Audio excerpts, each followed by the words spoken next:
Bueno, estamos de nuevo, esta vez con la práctica número 1 de la tercera unidad. Esta vez es de transistores. Y bueno, para empezar, la palabra transistor viene la combinación de la palabra transferencia y con la palabra resistor. Están compuestos por dos materiales, un material negativo y un material positivo. Y esos materiales es un cristal semiconductor combinado con otro material, ya sea trivalente o pentavalente. Si es trivalente, el material va a ser positivo, y si es pentavalente, el material va a ser negativo. Y se pueden usar en tres regiones para operar el transistor. Está en la región de corte, la región de saturación y la región activa o lineal. Estos son los tipos de transistores, el NPN, que estos son sus dos tipos que se pueden encontrar físicamente. Este es su esquema y así está conformado, por medio de un material negativo, un material positivo y otro material negativo, por eso el nombre NPN. Y los materiales PNP es lo contrario. En la estructura física son iguales. En el esquema varía la flecha, que es donde está el pin de emisor, y en la construcción pues es lo contrario que el anterior. Está compuesto por un material positivo, uno negativo y uno positivo. En la serie número 2 tengo que hacer el siguiente circuito, que ya lo tengo armado acá, que es para polarizar el transistor PNP, que es el que está aquí. Ok, lo hice así para simplificar y para que sea más visible el resultado. El paso 2 dice: gire la perilla del potenciómetro RV1 hasta su máxima posición. Vamos a cambiar hasta el 100. Ok. Cierre el interruptor switch 1 y switch 2 y mida la corriente de emisor y de colector. Va. Inicio simulación. Vamos a abrir los switch. Los cierro. La corriente de emisor es 0.32 y la corriente de colector es 0.32, es la misma.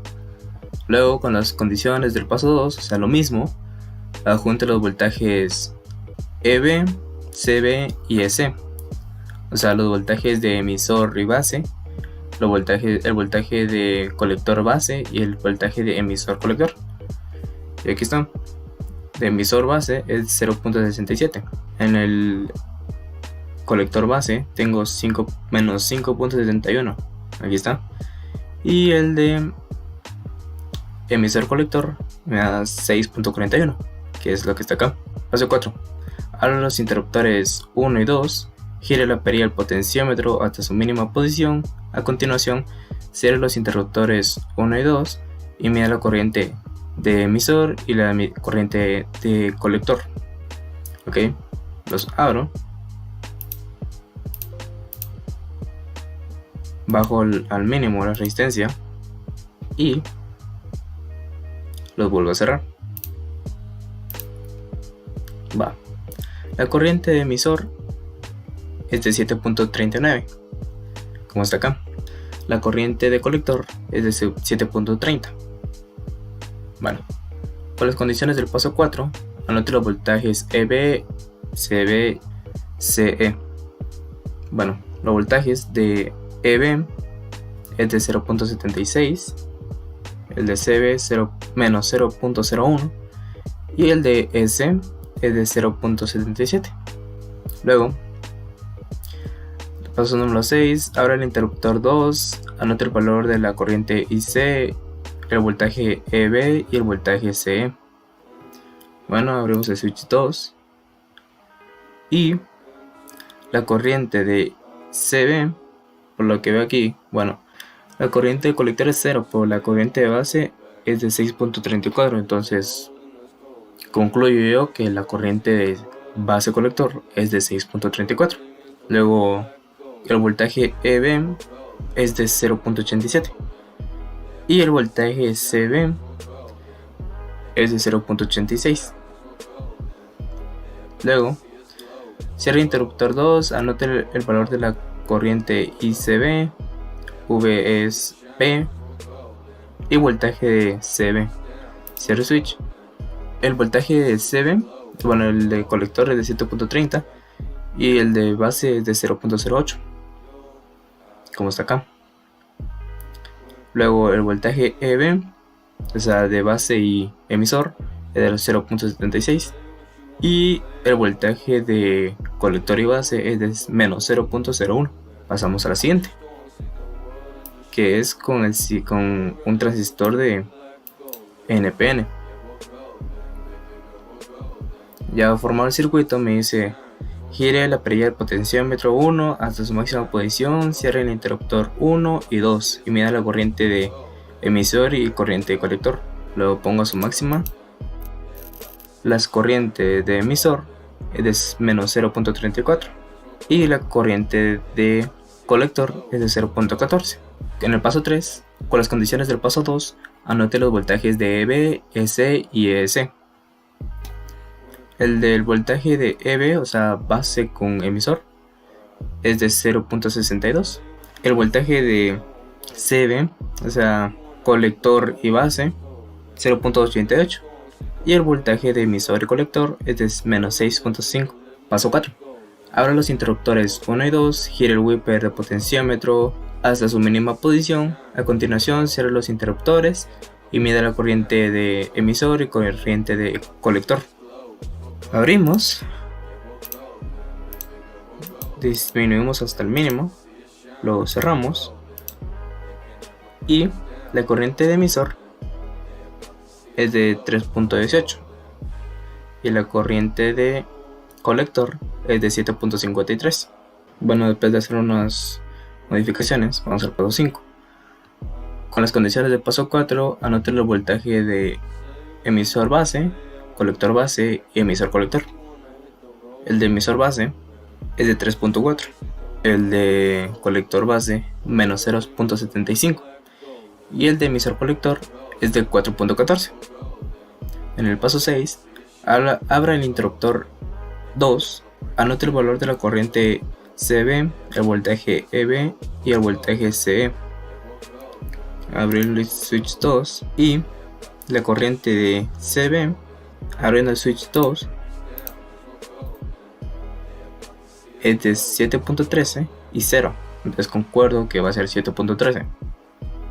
El voltaje de base y emisor de 0.78 y el voltaje de CB es de 0.79, bueno, menos en cada uno. Luego, paso 7, cierre el interruptor 2 y anote el valor de la corriente CB, el voltaje EB y el voltaje CB.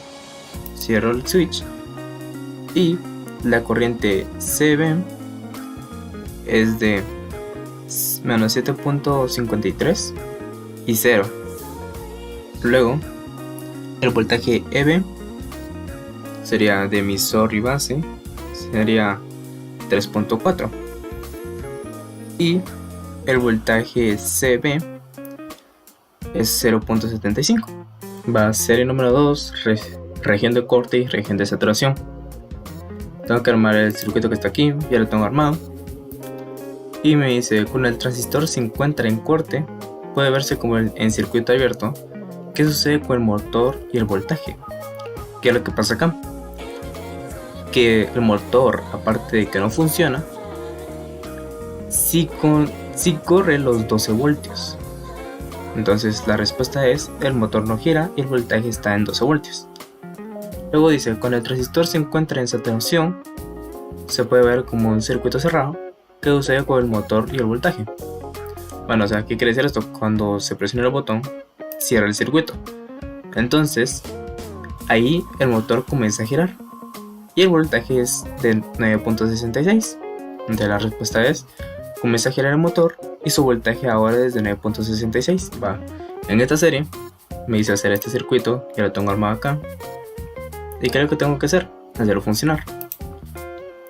Tengo que colocar el generador de ondas como sale en la figura de abajo, ya lo tengo colocado, y tengo que ver las ondas. Vamos a ver. Ok, Las preguntas son: comparando la señal de entrada con la señal de salida, ¿esta ha cambiado? Y si ha cambiado, anótalo. Y bueno, la señal de entrada es el canal B, que es la azul, y la señal de salida es el canal A. Y claramente se puede ver que la señal sí se ha amplificado, porque mientras la señal de entrada es un máximo de 27 milivoltios, que sería 13 de subida o 13 positivos y 13 de bajada, la señal de salida da un total con máximo de 1.8 voltios de positivos y 2.15 de negativos. Entonces podría decir que sí, se ha amplificado. Y la segunda pregunta es: ¿la forma de la onda sigue en fase o se ha desfasado? Es decir, donde antes estaba su máximo, ahora está en su mínimo, y viceversa. Y bueno, como se puede ver, se podría decir que sí, porque mientras aquí está su máximo voltaje, en la onda de salida está en su mínimo. No sé si me lo voy a entender. Y cuando estaba en su mínimo, en la onda de salida está en su máximo. Entonces sí, podría decirse que sí se ha desfasado. Y bueno, con esto terminaría mi primera práctica de tercer bimestre. Espero que le haya gustado y que me haya podido entender. Y eso. Adiós.